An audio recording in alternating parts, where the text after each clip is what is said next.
જો વિદ્યાર્થી મિત્રો, આજે આપણે શીખવા જઈ રહ્યા છીએ કે 1 થી 10 સુધીનો સરવાળો, 1 થી 100 સુધીનો સરવાળો, 1 થી 1000 સુધીનો સરવાળો આપણે અમુક જ સેકન્ડમાં કેવી રીતે કરી શકીએ છીએ। ઘણા વિદ્યાર્થીઓ 1 + 2 + 3 + 4 આ રીતે સરવાળો કરીને ઘણો લાંબો સમય વેડફી દે છે। તો એટલા માટે આ શોર્ટ ટ્રીક તમે જોઈ લો। જો આપણે 1 થી 10 નો સરવાળો કરવો છે તો સૌપ્રથમ આપણે જોઈએ 10 ના અડધા કેટલા થાય। તો 10 ના અડધા થાય 5। એ 5 આપણે બે વખત લખી દેવાના, એટલે કે 5। તો 1 થી 10 નો સરવાળો થશે 55। એ જ રીતે આપણે જોઈએ કે 1 થી 100 નો સરવાળો કેવી રીતે કરવાનો। તો 1 થી 100 એટલે કે 100 ના અડધા 50।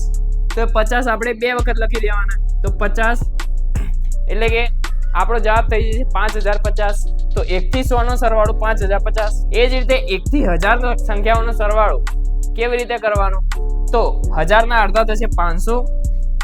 તો 500 આપણે બે વખત લખી દઈશું, તો આપણો જવાબ થઈ જશે 5,05,000। એ જ રીતે 1 થી લઈને 10,000 સુધીની સંખ્યાઓનો સરવાળો કેટલો થશે એ તમે કોમેન્ટમાં જણાવો।